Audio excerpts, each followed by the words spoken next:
Hello everyone, it's Becky here. How are you all doing? I hope you're all doing well, and today it's Tag Tuesday, so I'm gonna do another tag video, and I'm going to do the tag called H to Z tag, which was originally created by Perpetual Page Turner, and I was very kindly tagged by Margaret Pignard, and I highly recommend you will check her out because she's doing great videos about books and also writing. And recently I discovered that, she was doing them longer, but I realized only recently that she's doing a lot of live streams, which I've been enjoying quite a lot, so definitely go and check her out, please. And as you could guess, this tag has prompts which are basically answering sort of every letter from the alphabet from A to Z. So without further ado, I'm just gonna start because there is quite a lot of them. And A is for author you've read the most books from, and here obviously I would say Daphne du Maurier because I read approximately 7 or 8 books from her, but now when I'm thinking about it, it also might be Alexandre Dumas, but I'm not quite sure how many books I read from him, so I'm gonna go with Daphne du Maurier. Okay, best sequel ever. Here I cannot tell because I do not read series very much because I just cannot deal with the cliffhangers at the end of every book, but currently I'm reading The Count of Monte Cristo by Alexandre Dumas, and although it's not like proper series, it comes within 3 books, so I'm gonna say that this could be my favorite sequel. Currently reading, just answer that, The Count of Monte Cristo. Drink of choice while reading. I'm not gonna answer that, but you can guess in the comments. E-reader or physical book? Actually both. I really don't mind which medium I'm using for reading because I always used to love physical books, but because I do not do annotations into the books, I don't really need to have physical one because I don't like writing into the book. But on the other hand, I love the smell and I love when I can touch the book and just feel the book.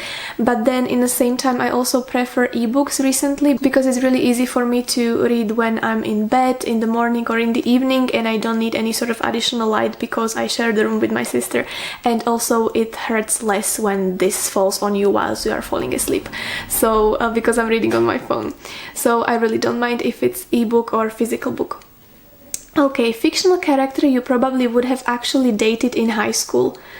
Oh, here I have no clue because when I was transitioning from primary school to high school, I did not read very much, so I don't even know actually. Okay, glad you gave this book a chance.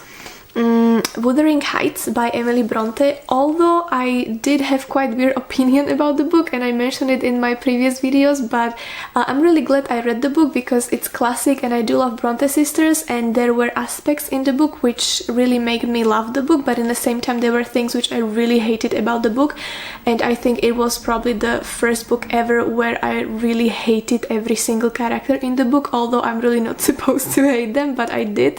But still I'm glad I read the book because, it was definitely an experience.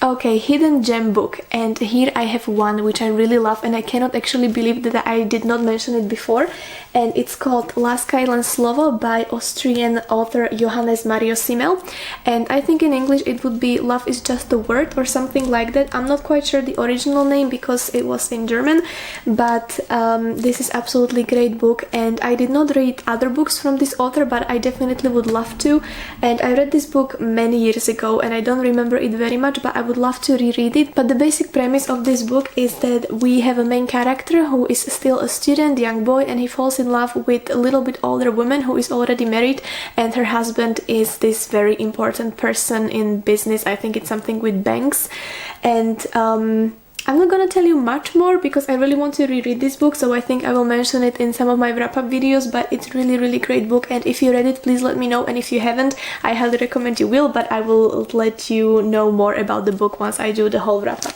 So definitely this one because it's truly a gem, and I cannot believe I didn't speak about it before.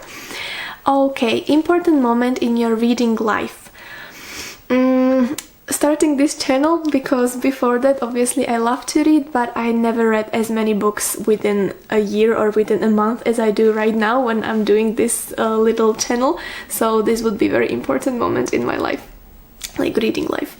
Okay, but even in life in general. Right, just finish. I'm slowly finishing I Am Malala, which is a biographical book, and I absolutely love it. So once that's done, I will let you know more about it as well. Kinds of books you won't read.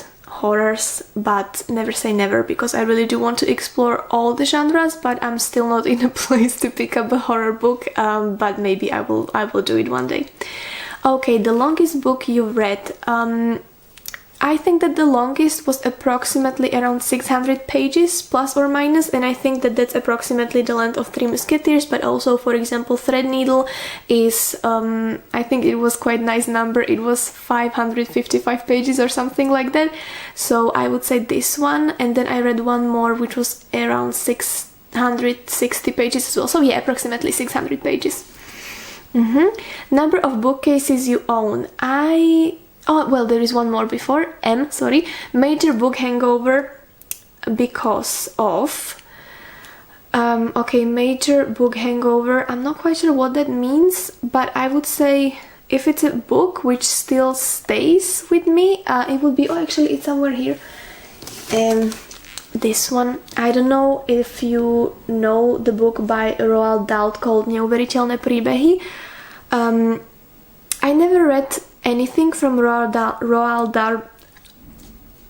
I never read anything from this author before I picked this book up, but I obviously knew that he is the author of Matilda, and since I seen the beautiful film made and also Charlie and Chocolate Factory, I was like, I'm gonna give it a go, but I did not have any of these books, so I decided to go and read the one we already had at home, and this is the book which contains short stories, but I never finished this book and I never will, because I remember there was one story, I don't remember if exactly, but until this day I'm still thinking about this. It just pops into my head out of nowhere, because there was a story about a young boy who somehow found himself, it was like place for slaughtering pigs, and there was a scene when suddenly he realized that he is one of them and he got killed or something like this. I don't even know, but I was reading this and I was like, oh my, never gonna read this book again. So yeah, hangover in the way that I will never forget. I read this and I never want to read it again.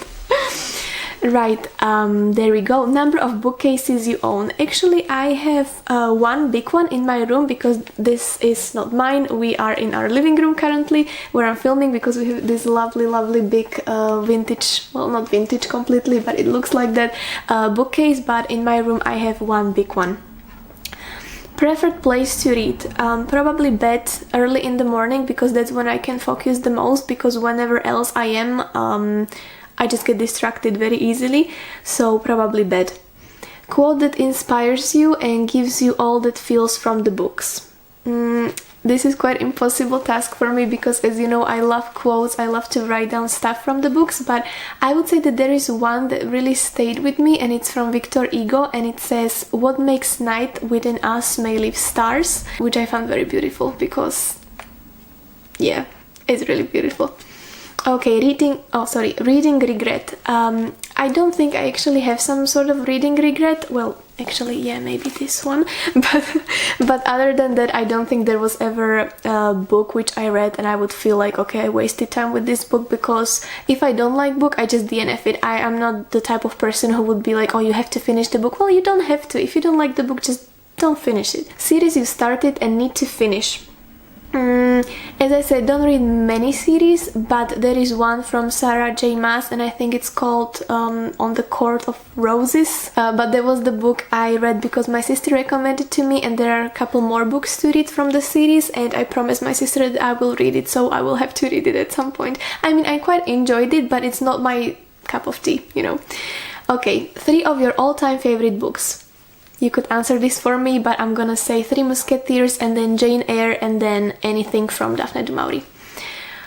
Okay, very excited for this release more than all others. I don't follow new releases, so I cannot tell. I know it's probably weird since I do this booktube thing, but I really don't mind about new releases. I just read the book when I found it and when I like it.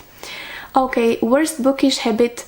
For me, it would actually be reading more books at once, because before doing this whole thing, I really enjoyed picking up the book, finishing and then start a new one because I could focus on the book properly. But now since I started this, I'm just reading, even now I'm reading like 2 or 3 books. So yeah, for this reason I always love to read just one book at a time. Now I'm doing more, and sometimes I mean I still enjoy it because I wouldn't do it if I wouldn't enjoy it, but just sometimes I miss that feeling of, no, I'm just gonna enjoy this one book and I don't need to think about which book I'm gonna read now. Okay, X mark the spot. Start at the top left of your shelf and pick the 27th book. And I did this with my books upstairs, and I found this one, Miniaturist by Jessie Burton.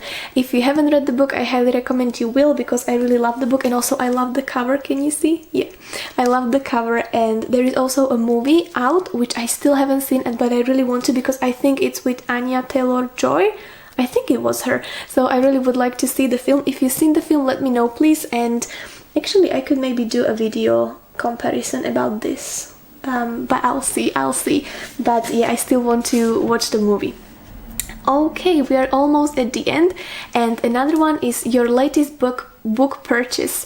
So it's The Girl with 7 Names from Audible. I bought it for my money, not for the credit. Okay, and then Z. So the last book that kept you up way too late. I'm a horrible booktuber to say this, but I don't have a problem with, you know, staying up very long because I'm reading something. I just don't. I start to read quite early in the evening, usually around, well, maybe 9 or something, and I read for an hour or 2 hours, and once I feel I'm sleepy, I just go sleep, because I really value my sleep. I don't have this problem. If I'm falling asleep, which I always do because nothing makes me more sleepy than reading in bed, I just go sleep. So those are all the prompts from this alphabet book tag, and I really like to do it. I hope you enjoyed it as well, and I would also love to tag someone, and I would love to tag Michelle, Lexi and Mika's Chamber, so these 2 M channels. I would really like to see you guys doing this tag if you haven't yet, and I hope you all enjoyed this, and I will see you with another video very soon. Take care, bye!